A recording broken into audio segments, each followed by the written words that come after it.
On that day, as evening drew on, he said to them, "Let us cross to the other side."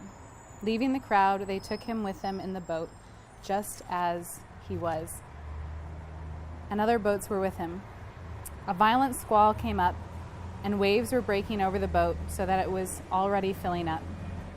Jesus was in the stern, asleep on a cushion. They woke him and said to him, "Teacher, do you not care that we are perishing?" He woke up, rebuked the wind, and said to the sea, "Quiet, be still."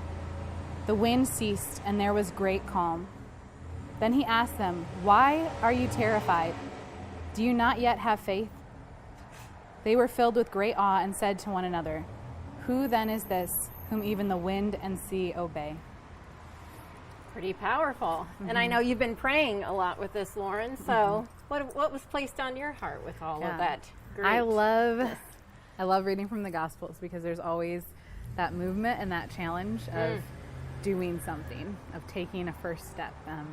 Recently we were talking and we heard a great talk by Bishop Zepeda, and he said the first step is taking the first step. And it sounds so silly because it's, okay, that's clearly the step. But in all reality, it's the first step. And any motion that we have is the first step is to take the first step. So I love this scripture verse, how it really resonates with all of us, of running towards Christ in moments of panic and Christ coming to us, posing that question, why were you afraid? You know, even in the darkest of our times, he's questioning us, why were you afraid? And it's because he loves us so much. And I think that it's silly for him to think of us as not trusting him, because he just loves us so much. We were created by God and for God. And so why would we not trust that he has our best interest in heart, you know? Sure. And I think, you know, here with our youth ministry, this really resonates a lot with our teens. So tell us a little bit about what the teens can look forward to and what we need to share with everybody out there. Yeah, so moving forward, all throughout Scripture, Christ is in constant movement. He's constantly going forward. He doesn't go back, he goes forward. And so as we've prayed about different saints and different lives of the saints and lives of those that lived in Scripture with Christ, we just see that passionate movement. And so going forward, youth ministry, we've prayed about of altering youth ministry, and we're calling our new youth ministry Surge. That sounds very powerful. Yeah, so it's a going forward, it's a clear movement, and it has it all in the name, Surge. If you look up the definition of Surge, it's a clear diving in. And I love this scripture verse and how it resonates with all of us have storms in our lives. All of us have mess. Boy, is that the truth. And I think it highlights the difficulty of when we walk into a mess and we forget to run to Christ. It would have been so easy for the disciples to ignore Christ sleeping, you know, down there in total peace. It would have been so easy for them to just panic and not know where to go. But they knew, even in their panic, to go to Christ.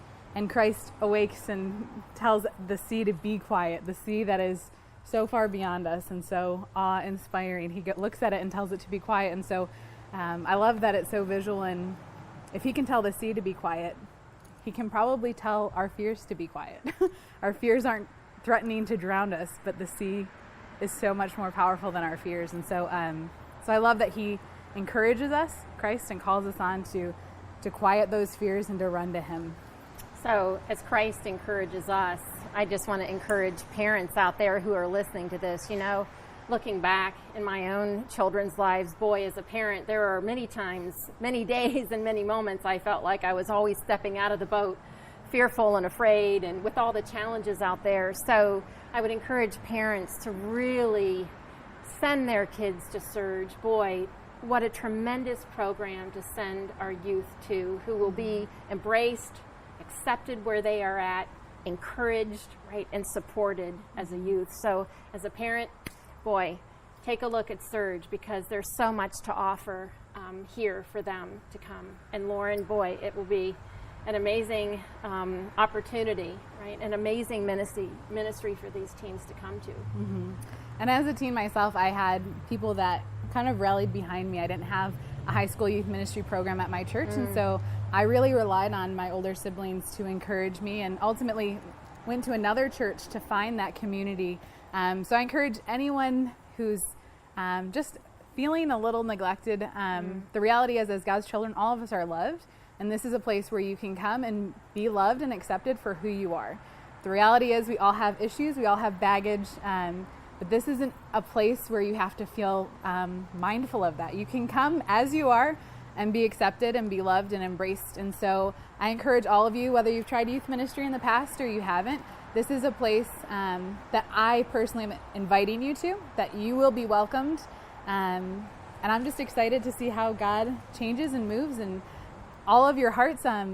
It's going to be a really great year. I'm super excited, and so I look forward to seeing you all there.